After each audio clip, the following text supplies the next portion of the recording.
everybody, it's Matt here at Affordable Appliances, and today we're talking about washing machines. Why? Well, because 20 years ago or so, washing machines worked differently than they do today. In fact, washing machines were designed much differently than they are today. A washing machine typically filled it with water, the agitator cycled the clothes through, it rinsed your clothes, it spun them out, and you were done. However, in today's market, your laundry machine might do laundry probably one of 4, maybe 5 different ways. And if people aren't using their machines properly, the clothes aren't going to get as clean, and there's a risk of damaging your machine permanently. So we're going to talk about those differences today so you can get the best use out of your machine, and it will live as long as possible. We're going to start here with a heavy-duty machine. This is an old-school machine like we had 20 years ago.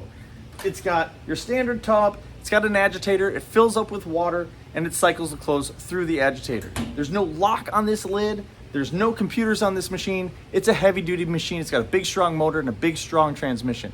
If you're in a situation where you're doing lots of laundry, maybe you've got a hair salon or a pet grooming business, or you've got a big family, this might be the kind of laundry machine that you'd be looking for in your situation. Next up is this high-efficiency washer. This machine is built by Whirlpool just like that one, but this is a newer type machine.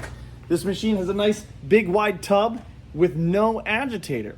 The challenge with these types of machines in the market is a lot of consumers look at that and they say, oh wow, I can do a ton of laundry in there.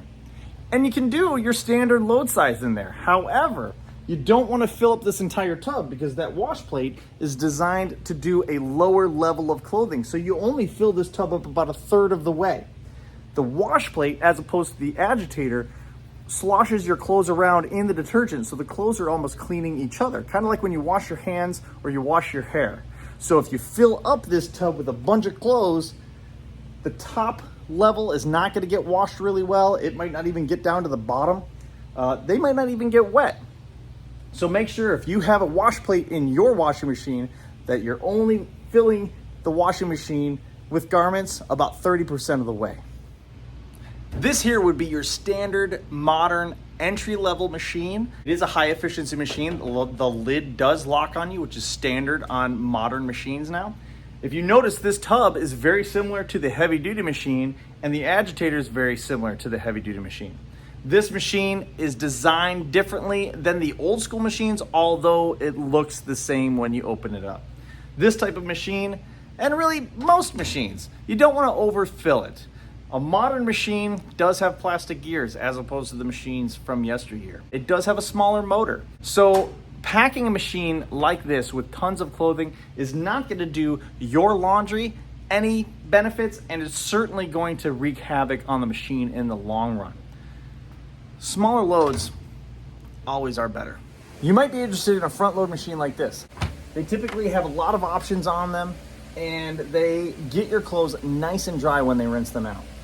The tubs like this can also be inviting, kind of like the machines without the agitator. However, when you pack a machine like this, you probably want to pack it about 40% of the way so that the clothes can move around, because this is a situation where this tumbles hundreds of times a minute and the clothes actually tumble upon each other, and that's how your laundry gets clean. So if you pack this whole cavity right here, the clothes are just going to move around and around, and they're not going to tumble, and they're not going to get clean, and you're not going to be happy. The caveat to washing machines that are front loaders is there's typically a lot going on. Typically there's at least 2 different computers, your interface and all that kind of stuff, and they're also very, very heavy. Fixing them can be quite expensive as compared to some other machines, but they do an efficient job at cleaning your clothes. If you do have a newer machine with a computer, basically look for some LED lights and a start button. You're gonna need a surge protector like this one. These are pretty simple. You can get these for somewhere around $10, and they even have an alarm on them for when they don't work so much anymore. Your house can take power surges anytime during the day, oftentimes when the power goes out and power comes back on, and that can wreak havoc on the board that runs your machine. They get very expensive very quickly, so a little investment goes a long way.